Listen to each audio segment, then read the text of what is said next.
புரட்சி தலைவர் எம்ஜிஆர் அவர்களுடைய முதல் தேர்தலில் கூட ஒரு ஓட் பர்சன்டேஜ் வாங்குறாங்க என்று நிறைய பேர் சொன்னாங்க. ஆனா நீங்க அவ்வளோ நீங்க ஆதரிச்சிருக்கிறீங்க. நான் எம்ஜிஆர் அவர்களோடலாம் நான் கம்பேர் பண்ணல. எம்ஜிஆர் தான்.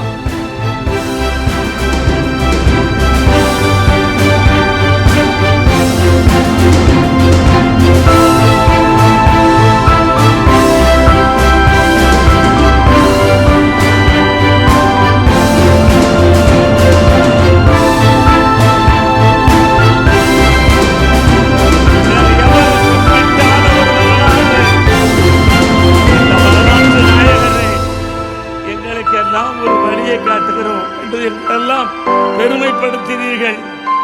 இப்பொழுது நாங்கள் காலில் நிற்கவே முடியல. ஏன்னா